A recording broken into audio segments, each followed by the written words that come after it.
বন্ধুরা, আমি স্বর্ণালী। এই স্বর্ণালীর সংসারে আমি আবার এসে গেছি তোমাদের কাছে নতুন ব্লগ নিয়ে। কেমন আছো তোমরা? আমি তো খুব ভালো আছি। গরমে যতটা ভালো থাকা যায়। আজকের ওয়েদারটাও যদিও সেরম বৃষ্টি হয়নি, একটু আগে পিটপিট করে এসেছিলো বোধহয়, এখন হাওয়া দিচ্ছে, বন্ধ হয়ে গেছে, রোদ তো নেই, কিন্তু প্রচণ্ড গরম। তো যাই হোক, এটা নিয়েই আমাদেরকে বাঁচতে হবে, এটাকে মেনে নিয়ে আমাদেরকে চালাতে হবে। কি করব বলো?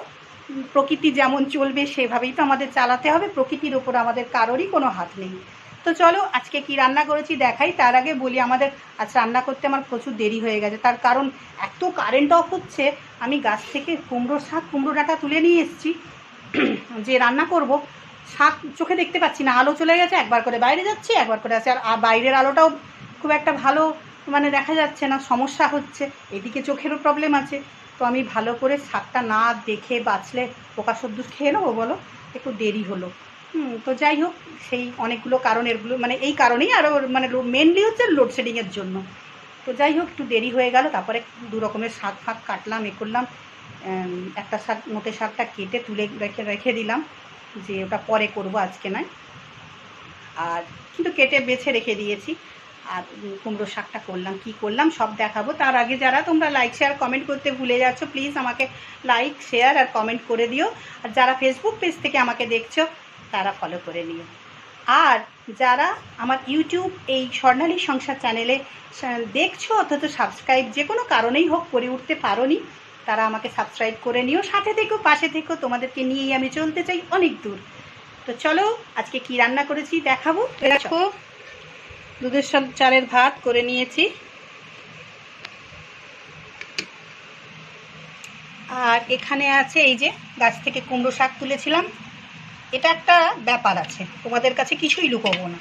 কালকে যে পোস্ত করেছিলাম, সেই পোস্ত কিছুটা বেঁচে গেছিলো, সেইটা আবার এই কুমড়ো শাক, কুমড়ো ডাঁটার সাথে মিক্সড করে, এতে আরও কিছু অ্যাড করে আবার এটা বানিয়েছি। যেমন অ্যাড করেছি কুমড়ো শাক, কুমড়ো ডাঁটা তো আছেই, কাঁচা লঙ্কা দিয়েছি, শুকনো লঙ্কা একটু ফোড়ন দিয়েছি, টমেটো দিয়েছি, লেবুর রস দিয়েছি, পেঁয়াজ দিয়েছি, একটু নুন, একটু মিষ্টি দিয়েছি। কালকে যেমন একদম মিষ্টি দিইনি। তো হ্যাঁ, শুকনো গুঁড়ো লঙ্কা একটু দিয়েছি, একটু চেঞ্জ। আর এই যে দেখো, ট্যাংরা মাছের ঝাল করেছি। এখানে রসুন থেতো করে দিয়েছি, কাঁচা লঙ্কা গোটা নাবানোর আগে দিয়ে দিয়েছি, একটু পেঁয়াজ দিয়েছি, টমেটো দিয়েছি, লেবুর রস দিয়েছি, আর গুঁড়ো লঙ্কা একটু দিয়েছি। মিথ্যে বলার কিছু নেই তোমাদের কাছে। এই দেখো, এই ট্যাংরা মাছটা না আমার ছেলে কিনে নিয়ে এসেছিলো, 100 টাকা কিলো। জানো, ট্যাংরা মাছের কত দাম, যার জন্য খেতে পারা যায় না, কিন্তু 100 টাকা কিলো। মাঝে মাঝে এরকম হয়, যখন এরকম কম দাম হয়, যদি চোখের সামনে পড়ে, আর ছেলে কিনে নিয়ে আসে। এরকম আগেও একবার এনেছিল, সেটা আরও বড় ট্যাংরা ছিল, মানে এর ডবল, আর এই মোটা। আর এইটা হচ্ছে ভর্তা, ওই কুমড়ো শাক দিয়ে ভর্তা করেছি, রসুন, পেঁয়াজ, কাঁচা লঙ্কা, শুকনো লঙ্কা দিয়ে এই যে ভর্তা। লেবু রস একটু দিয়েছি, খেতে ভালো লাগবে।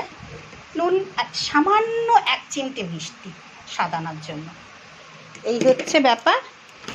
আর এখানে আমার ফ্রিজে কাটা আছে স্যালাড, এখানে রাখা আছে আম কেটে, এখানে রাখা আছে আমড়ার চাটনি। ব্যাস, এটুকুই। তো চলো, সবাই কিন্তু ভালো থেকো, নিজেদের শরীরের যত্ন নিও, সাবধানতা অবলম্বন করো এই গরমে, এই ওয়েদারে। গরম আর বর্ষা, এটাও কিন্তু খুব পেটের পক্ষে বা শরীরের পক্ষে ভালো নয়। তোমরা অবশ্যই নিজেদের শরীরের যত্ন নিও। সবাই খুব ভালো থেকো, হাসি খুশি আনন্দে থেকো, সবাই শুভ হোক, মঙ্গল হোক, সবসময় আমি এই কামনা করে থাকি এবং করেও যাব। তাহলে চলো আজকে আমি আর রাখি, কালকে আবার আসবো তোমাদের কাছে নতুন ব্লগ নিয়ে। চলো, টাটা।